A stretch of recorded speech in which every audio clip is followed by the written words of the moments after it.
Disturbed respiration cycle. Respiration आपके पास वो process है जब ट्रीज़ और प्लांट्स कार्बन डाइऑक्साइड को अपने अंदर एब्जॉर्ब कर लेते हैं और ऑक्सीजन को रिलीज़ करवाते हैं। Trees and plants release oxygen, जिसके अंदर ऑक्सीजन क्या है, आपके पास वो गैस है, ठीक है, जिसके अंदर आप लोग सांस ले सकते हो।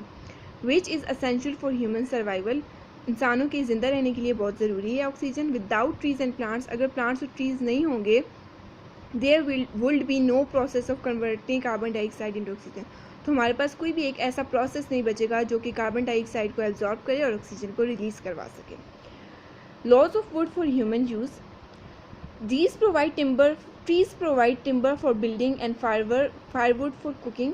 हमारे पास जो दरख्त हैं वो हमारी लकड़ी प्रोवाइड करते हैं ताकि हम लोग बिल्डिंग्स बना सकें, या फिर कुकिंग के लिए जो आग लकड़ी जलाते हैं हम लोग, उसके लिए हमें क्या ज़रूरत पड़ती है, लकड़ी की ज़रूरत पड़ती है, और ट्रीज़ हमें वो चीज़ प्रोवाइड करते हैं। ड्यू टू डिफॉरेस्टेशन, जिस तरह हमारे डिफॉरेस्टेशन हो रही है, it can be difficult to have enough wood to fulfil human needs.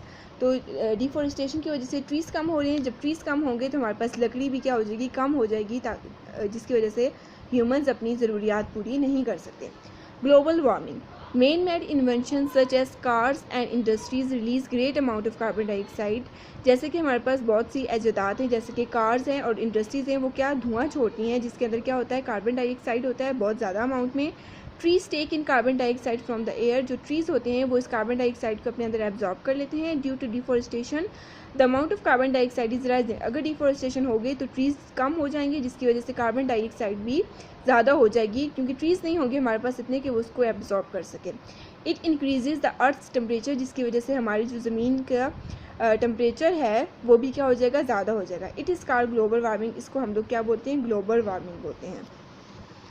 Disturbed water cycle, trees control the amount of water in the atmosphere, जो ट्रीज़ होते हैं वो आपके जो वाटर की अमाउंट है उसको भी कंट्रोल करते हैं। Thus the areas that have been cleared of trees can not hold moisture, जहाँ पर ट्रीज़ ख़त्म हो चुके हैं, जो एरिया बिल्कुल बंजर हो चुका है, जहाँ पर कोई ट्रीज़ नहीं बचे, तो वहाँ पर भी नमी भी नहीं बची एटमॉस्फेयर के अंदर। It leads to the dry climate, जिसकी वजह से जो आबो हवा है वो क्या हो चुकी है, वहाँ का जो क्लाइमेट है वो क्या हो गया है, बिल्कुल ड्राई हो चुका है, ठीक है, खुश्क हो चुका है, जहाँ पर बारिशें नहीं हो पा रही।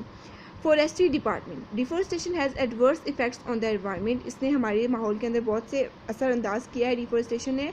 There is a need to grow more and more trees in Pakistan, हमें चाहिए कि हम ज़्यादा से ज़्यादा दरख्त उगाएं पाकिस्तान के अंदर। Government is taking serious steps to stop deforestation, government ने भी एक बहुत सीरियस स्टेप उठाया है कि डिफॉरेस्टेशन को ख़त्म कर सके और इनकरेज प्लांटेशन, और ज़्यादा से ज़्यादा प्लांटेशन कर सकें, हम लोग पौधे लगाएं।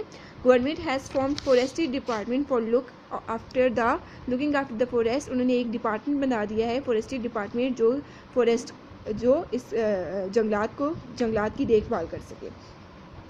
The government has taken the following step to solve the forests to save the forest, उन्होंने जंगलात को बचाने के लिए कुछ स्टेप्स उठाए हैं, कौन कौन से हैं। Forest department has establish nurseries in all the major cities of Pakistan, बहुत से बड़े शहरों में उन्होंने नर्सरीज बना दी हैं जहाँ पर ये फूल वगैरह होते हैं।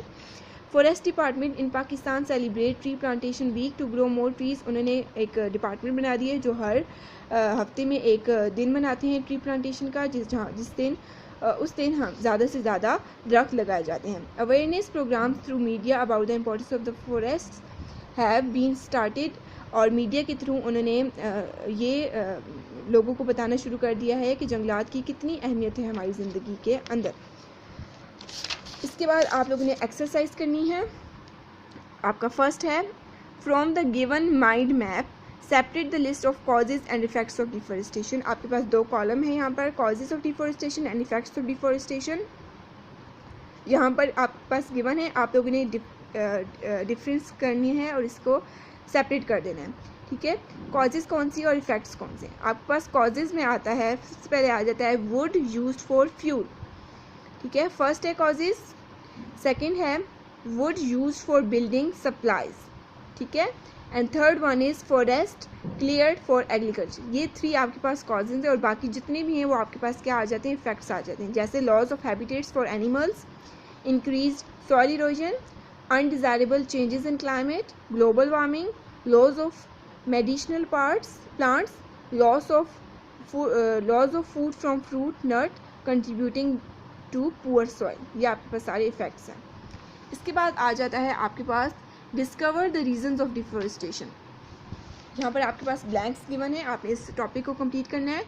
Dash is a major problem of today. Deforestation is a major problem of today. There are many dash of deforestation. There are many causes of deforestation. Growing dash is one of the major causes.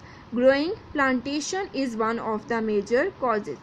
Dash are cut down to make dash areas for them. Trees are cut down to make residential areas for them. Woods are also cut down for dash purpose. Woods are also cut down for cooking purpose. In some places forests are also cleared for dash. In some places forests are also cleared for making buildings. और ये जो यहाँ पर आपके पास काम है इसको आपने खुद करना है, डू इट बाय योरसेल्फ। ये आपने खुद यहाँ से इस पैराग्राफ से देखकर आपने इसको कंप्लीट करना है।